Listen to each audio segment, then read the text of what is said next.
जितने भी कंपार्टमेंट वाले स्टूडेंट थे 10th वाले और 12th वाले, आप लोगों के बचा डेट शीट आ गई है, आप लोगों को पता ही है ना, 3 जुलाई से आप लोगों के एग्जाम हैं।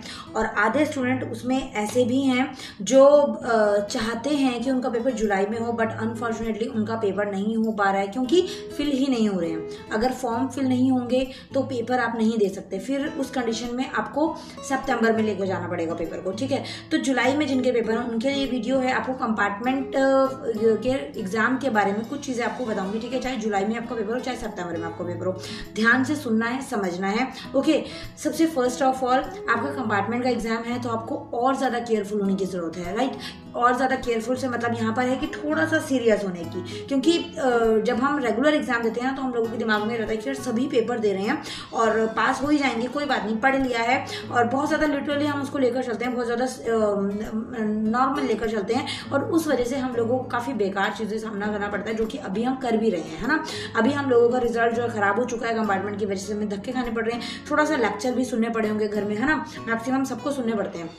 तो वो चीज़ अब आप लोगों को दिमाग में रखनी है कि हाँ कंपार्टमेंट का एग्जाम है, रेगुलर एग्जाम नहीं है, और यही एक मौका है। अगर इस सब्जेक्ट में अगर इस बार भी आप लुढ़क जाते हो, अगर नहीं पास हो पाते ना, तो पूरा साल खराब है, और पूरा साल खराब होने का मतलब है 365 दिन आपके वेस्ट हैं, आप आगे स्कूलिंग या कॉलेज नहीं कर सकते, है ना। तो ये चीज आप लोगों को समझ आई। जुलाई में पेपर हो या सितंबर में पेपर हो, एक जो मेन चीज है वो ये है कि कंपार्टमेंट का पेपर है, ठीक है।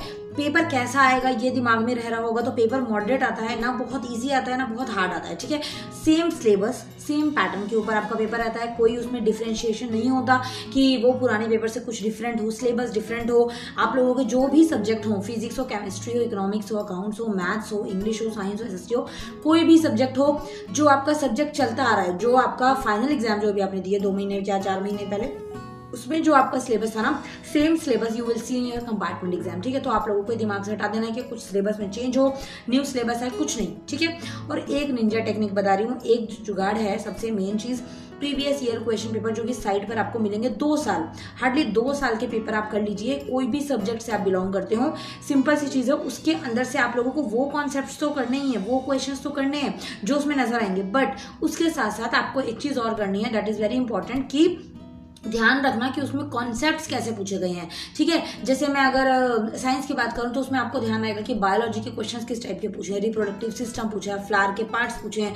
मैथ्स के अगर मैं बोलूं तो उसमें इक्वेशंस वाले चैप्टर क्वेश्चंस पूछे हैं, ट्रिग्नो वाले क्वेश्चंस पूछे हैं, या फिर स्टैटिस्टिक्स वाले क्वेश्चंस पूछे हैं, मीन मीडियन मोड वाले क्वेश्चंस पूछे हैं। तो कॉन्सेप्ट का आइडिया लगेगा ना जब आपको कि हाँ ये कॉन्सेप्ट के क्वेश्चन जो है वो दोनों साल रिपीट हुए हैं, और लॉन्ग क्वेश्चन जो है वो इस चैप्टर में से आए हैं, बस यही चीज पकड़ लोगे ना तो आराम से पास। एक जो मेजर डाउट जो बच्चों को बहुत ज्यादा रहता है कि मैम पेपर का जो रिजल्ट है वो किस टाइम पर आएगा, तो देखो 15 से 20 दिन जो है रिजल्ट में लगते हैं। पिछली बार जो है ना एचबीएससी ने 15 दिन में ही कंपार्टमेंट का रिजल्ट दे दिया था, जुलाई वाला, ओके। तो होप सो चांसेस यही हैं कि जल्दी ही रिजल्ट देंगे, ठीक है। और इसके साथ साथ आप लोगों को कुछ डाउट्स रहते हैं कि मैम सेंटर क्या सेम बनेगा, और एडमिट्स कार्ड कब आएंगे। एक हफ्ता पहले आपका जो पेपर होगा उससे एक हफ्ता पहले, जैसे 3 जुलाई को है तो 25 जून तक आप लोगों के एडमिट कार्ड्स उसके बाद में आना शुरू हो जाएंगे, मिल जाएंगे आपको, ठीक है।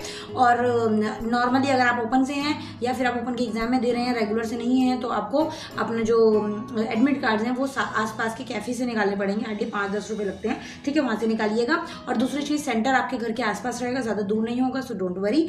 और एक और चीज जो रहती है बच्चों को कि मैम ड्रेसअप कैसे रहना है, कैसे कपड़े डालने हैं, तो नॉर्मली आप घर के कपड़ों में जा सकते हो, ड्रेस पहनो ना पहनो कोई दिक्कत नहीं है, यूनिफॉर्म में, ठीक है। बट आपको घर की कोई भी ड्रेस आप डाल सकते हो, बट नॉर्मली एक डिसेंट स्टूडेंट की तरह जाना है, फुकरापंती और आवारागर्दी टाइप में नहीं जाना। लड़कियों को एक डिसेंट क्लोथ के साथ जाना है, और लड़कों को भी एक डिसेंट पैंट शर्ट के साथ जाना है, ठीक है, फॉर्मली क्लोथ जिसको बोलते हैं, ओके। ज्यादा तड़क भड़क, ज्यादा आवारागर्दी, ज्यादा फंटूबाजी टाइप जो है वो क्लोथ्स आपको नहीं डालने, ठीक है। तो कंपार्टमेंट वालों को प्रीवियस ईयर क्वेश्चन पेपर पर लग जाना है, सारे कॉन्सेप्ट्स आपके क्लियर होने चाहिए, ठीक है। यूट्यूब को खंगाल डालो, सारे कॉन्सेप्ट्स कर डालो। कोई इससे रिलेटेड कोई डाउट रहता है कमेंट करो, इंस्टाग्राम टेलीग्राम पर मैसेज करो, और ऐसी अपडेट्स के लिए चैनल को सब्सक्राइब कर दो। नेक्स्ट वीडियो मिलते हैं।